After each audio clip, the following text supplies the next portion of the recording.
इस मुल्क ने हर शख्स को जो काम था सौंपा, हर शख्स ने उस काम की माचिस लगाकर छोड़ दी। रहीमन पानी राखिए बिन पानी सब सून, पानी गए न उबरे मोती मानुस चून।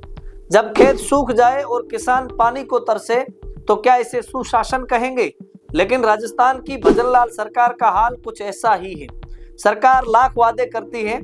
सरकार के वादों पर मुझे एक शेर याद आ रहा है, तेरे वादे पे जिए हम तो ये जान छूट जाना, खुशी से मर न जाते अगर एतबार होता। लेकिन जमीनी हकीकत इसके ठीक उलट है। बुधवार को विधानसभा में हरीश चौधरी ने पश्चिमी राजस्थान में पानी के मुद्दे पर सरकार को बुरी तरह घेरा। खास तौर पर इंदिरा गांधी नहर से किसानों को पानी न मिलने और सरकार की अधूरी योजनाओं को लेकर सवाल खड़े किए। आखिर क्यों पश्चिमी राजस्थान के अन्नदाता अपने हक के पानी के लिए भीख मांगने को मजबूर है? क्यों सिंचाई की लाइन मानी जाने वाली इंदिरा गांधी नहर से किसानों को पानी नहीं पहुंच रहा है? सरकार की नीतियां सिर्फ घोषणाओं तक सीमित है, लेकिन जमीन पर हकीकत कुछ और ही है।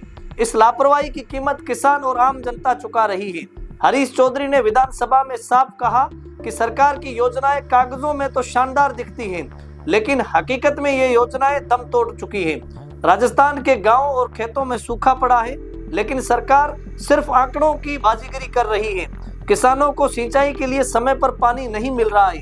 सरकार के मंत्री बस बड़ी बड़ी बातें कर रहे हैं। इस गंभीर जल संकट का स्थायी समाधान निकालने के बजाय इंदिरा गांधी नहर परियोजना को लेकर सिर्फ झूठे दावे किए जा रहे हैं, जबकि सच्चाई ये है कि किसान अपनी फसलों को बचाने के लिए संघर्ष कर रहे हैं। हरीश चौधरी ने जोर देकर कहा कि सरकार को ये बताना चाहिए कि आखिर जल संसाधनों के लिए आवंटित बजट कहां जा रहा है, पुरानी योजनाएं क्यों फेल हो रही है, आखिर क्यों राजस्थान की सबसे बड़ी जल आपूर्ति योजनाएं बिचौलियों और भ्रष्टाचार के दलदल में फंस चुकी हैं। उन्होंने विधानसभा में सवाल उठाया कि किसान को सिंचाई के लिए पर्याप्त पानी कब मिलेगा? इंदिरा गांधी नहर का पानी जिन किसानों का अधिकार है, उन्हें क्यों नहीं मिल रहा है? ये नहर हजारों गांवों की सिंचाई के लिए बनाई गई थी, लेकिन अब ये भ्रष्टाचार और सरकारी उदासीनता का शिकार हो चुकी है।